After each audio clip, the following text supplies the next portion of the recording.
Everyone, I walked to my mic just taking deep breaths. I know I'm about to catch a beating from people. I'm walking to the plank with this one. I'm going to the gallows with this review. I really am.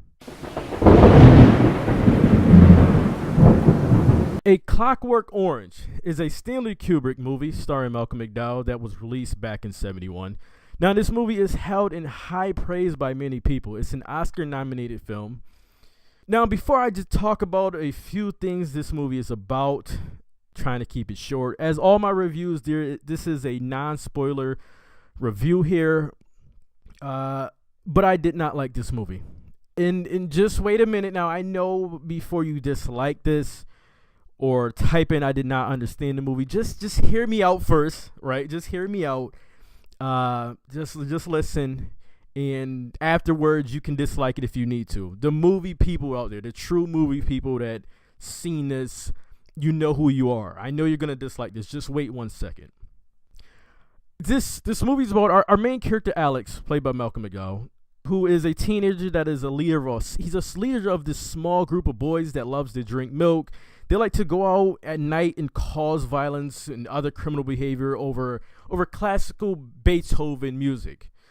Something happens where Alex ends up in prison, where he is now going under something that is supposed to change his behavior and reinforce something into his actions. That's what this movie is about in a non-spoiler way, pretty much. There's many themes and symbolic meanings about human nature and the world that we live in. We do not know the time this movie takes place. There's a reference to the 70s. Some say this is a future piece. I honestly just don't know. I don't know. I read the blogs and I try to really understand what time this movie's taking place. I just honestly don't know. I just felt that this movie was taking place was very fucked. However, there's stuff that contradict that. There's this character that's willing to open their door at night to a stranger, and then there's another character in that same situation that does not open their door. So again, I really don't know. So if you do know, get in the comment section and let me know. This movie seemed to be shot with like a wide lens. Many of the shots looking like you're looking in a fishbowl or something. Now, I know that's an awful example, but I'm gonna go with it. It added to the bizarreness that this movie had in its scenes. It made the movie, even if this movie came out today with how the movie was shot, it would still look creative and stylish and new. Even with this movie being released in the 70s, it still looked creative, stylish, fresh, and new. I felt like Kubrick did a great job with this film. I felt Malcolm McDowell was great as his role as Alex.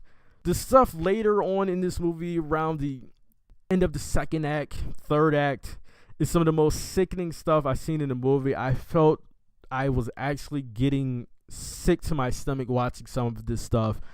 The people that seen this movie, you know what I'm talking about, with the eye drops and stuff like that. Now, I don't want to spoil it, so I'm not going to say what was going on in the late second act, third act. You see this movie really showing manipulation, loneliness, sympathies, that some people will actually feel sympathy for our main character Alex. However, I did not. I seen a psychopath character that came from a quote unquote average family that love to create violence, which violence in this world that we live in, not just the movie, the actual world, it's violence all around us. So I know the movie was trying to hit on that, but there was people in this movie that they would do shady things for their own being, but they were not lunatics like Alex and his drugs.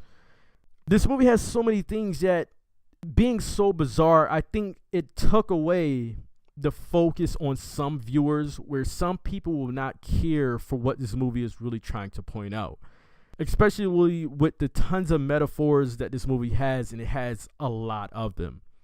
I found this movie to be very boring, drawn out, and trying to be so much that if this movie just took a little back on some of the metaphors that this movie was hitting on, I think in really telling this story another way, it could be a lot better and feel less boring.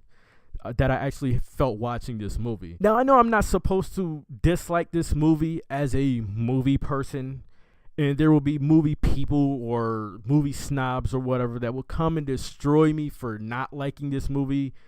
Those are the same people that like Citizen Kane and hold Citizen Kane as the gold standard of films, I'm sure.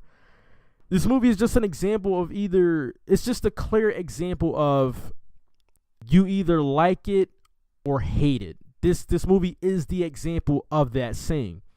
Stanley Kubrick's work, Malcolm McDowell, in this movie that has the guts to trying to be something different is why I'm going to grade this higher than what I would grade it. I'm going to say that A Clockwork Orange is a 50 out of 100. I got to give it a 50 out of 100. Very disappointed. I'm not sure if I'm going to watch this thing again. That's why, again, I got to give it a lower grade because it has no replay factor for me. Now, go ahead and dislike it. I know there's many people that's going to dislike it because this movie has such a huge following. So many people love this movie. And as a movie person, I'm not supposed to dislike this movie. I'm supposed to love this movie. But I did not like this movie. This is one of the reasons I started to do reviews. Not just to show people I watch a lot of movies, but just to show that I'm not scared to go and review movies and say, I don't like this movie despite everyone likes this movie. This is one of the reasons. So, dislike this video. Get in the comment section.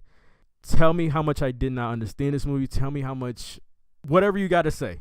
Like this video, dislike it, whatever you want to do.